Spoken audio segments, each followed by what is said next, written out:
Good morning, students. Today we will study from page number 96, Features of a Panchayat. A Panchayat is a local self-governing body at the village level. Please underline this line.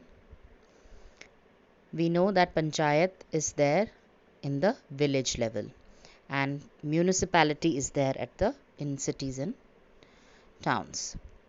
It represents democracy at the grassroots level. Now, democracy, we mean that the people elect their representatives through voting. Okay, so in the panchayat also this democracy, the feature of democracy exists. That means people elect the panchayat through the vote. Okay, so it means it represents democracy at the grassroots level. Grassroots means the lowest level from where we begin the democracy or the features of a democracy. A panchayat looks after the day-to-day running of the village administration. Now, what are the features? One of it is that it is the local self-governing body at the village level. Secondly, it represents democracy at the grassroots. That's the lowest level from where we begin government. Okay, and it takes care of the day-to-day running of the village administration. A panchayat is responsible for the village development. Please underline this line also. It is very important to know that what does the panchayat do. So it takes care of the village administration. It is responsible for the village development. It works at various levels such as setting up primary schools. Please underline this next line as well. Apart from the village development or as a part of village development, what it does, it takes care of many things. First, it is written setting up primary schools. Solving health related issues. You can put number 2. It also takes care of the health of the people. Third, looking after water requirements, because we all need water to sustain. So the panchayat makes sure that the people in the village are getting adequate clean drinking water. Fourth, it says seeking central government's help towards creating more jobs for the villagers and so on. So if a panchayat only takes care of these things but doesn't take care of how people will get their income, so it has to make sure that the people in the village have more jobs. Okay, not everyone would be doing farming, some would be skilled in some other way. So the panchayat makes sure that, and with the help of the central government, to create more jobs for the villagers. Okay, the sarpanch or pradhan, please underline, very important, is the elected head of a panchayat. So we need to know is who is the head of the panchayat. You can frame a question there. Who is the head of a panchayat? And the answer would be the sarpanch or pradhan is the elected head of a panchayat. So people of the village, they elect the panch, or if we say sarpanch or the pradhan. Any of these two words are correct, and he is the elected head of a panchayat. The sarpanch is assisted by other elected members. So the sarpanch is not just one person, is one person, not just him alone taking care of the village administration, but he is assisted by other elected members also. So it is a group of people. Okay, and the head is sarpanch or pradhan. Now we can see a picture there. There it is written Chavi Rajawat is the sarpanch of Soda, a village in Rajasthan. So if we just think about a village and its sarpanch, we all normally get an image of an old man, okay, who is the head. But beating that odd, this woman Chavi Rajawat, she is the sarpanch of the village of Soda, which is in Rajasthan.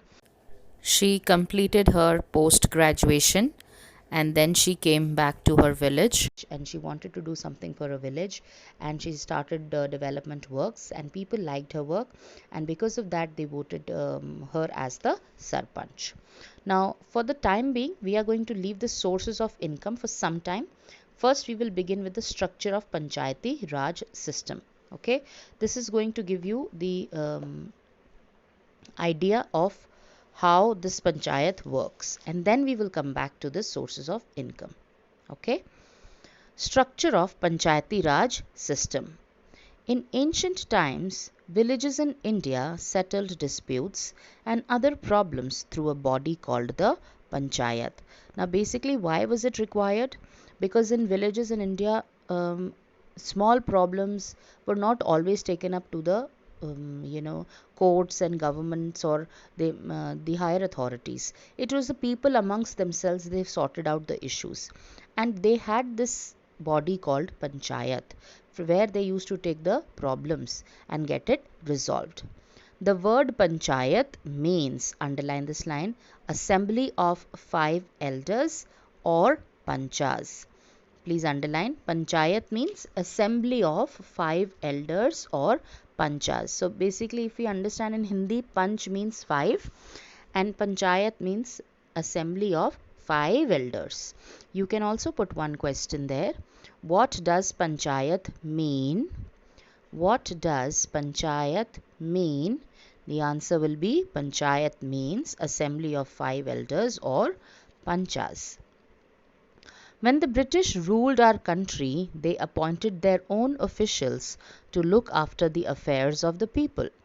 As a result, the institution of panchayat declined. Now before the Britishers came to India and took over, we followed this particular pattern of panchayat. But then when they started ruling, they appointed their officials and panchayat system declined. The system of Panchayati Raj, please underline this line. The system of Panchayati Raj was revived when India became independent. Revived means it is brought back. Revived when India became independent.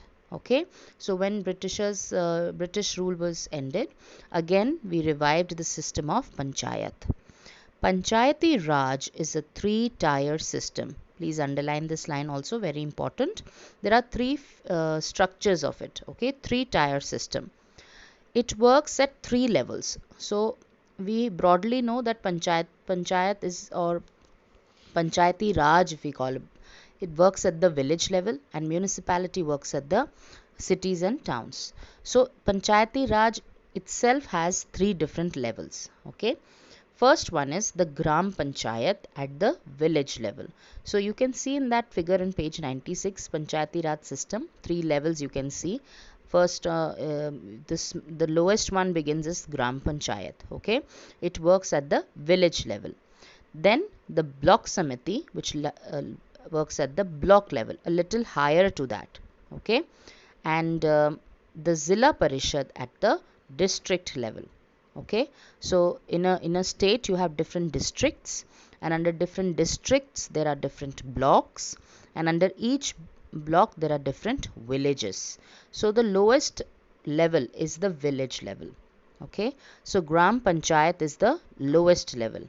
And who is the head of the Gram Panchayat? We can see written there Sarpanch in the figure that is drawn. Who is the head of Block Samiti? It is Block Pramukh. And the head of Zilla Parishad or the district level is District Collector. So children, these are the 3 tiers of the Panchayati Raj system, and we have so far studied on top on that in this page features of Panchayat. We studied about the Gram Panchayat. So we're talking, when we say Panchayat, it automatically means Gram Panchayat. Okay, and who is the head? The Sarpanch is the head.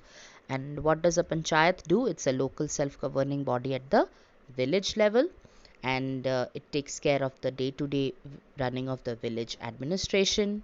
It ensures primary schools, health-related issues to be solved, and looking after water requirements, and also with the help of central government to create more jobs for villagers.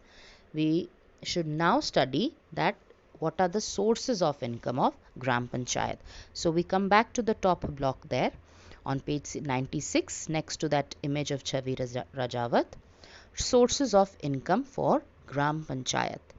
Now, for a panchayat to work at the village level, what are the sources of income? It needs funds to make sure the things run smoothly. So how do they generate funds? Funds means money. And what is their source of income? Number one is taxes on houses, shops and fairs. So whatever houses are there in the village, the Gram Panchayat collects some taxes on that, even on shops and on fairs. Fairs are the melas that conduct. So whoever is conducting a mela, they have to pay the tax. Second is registration fees on purchase and sale of cattle. Now what is registration fees? It is a new word. Come to page 100. Registration fee is the amount of money a person is charged to be included in an official list or record. So there are different lists that are prepared for us to be included. For example, the Aadhaar card. Okay, we all of us have an Aadhaar card. We had to get ourselves registered on it. Yes, for example, you have any competition coming up, so it says na registrations on. So that means you have to get yourself listed in that particular list of competitors. Here registration fees on purchase and sale of cattle. That means when a person either buys cattle could be buffaloes, cows, goat, etc. When he buys it or when he sells it, he has to pay some amount of money, okay, to make himself included, that he's in the list which is official. Okay, it has to be officially recorded that this person has done sale of cattle or this has bought cattle. So both ways he has to pay the registration fees. Next is sale of public property. So whatever public property the village panchayat has, for example a piece of land which was there for maybe a community center, and that is in a bad shape, say they want to sell it. So if they sell it, the money doesn't go to the sarpanch's pocket, the money goes to the funds of Gram Panchayat. So any sale of public property that happens which is a part of the Gram Panchayat, whatever money they get from that goes to the income of Gram Panchayat. So today children, we will study till here only. I want you to give a reading to what we studied, features of Panchayat and structure of Panchayati Raj system. We will begin from the village level in the next class, and try to solve the fill in the blanks and true and false related to whatever we've studied so far. Okay, thank you.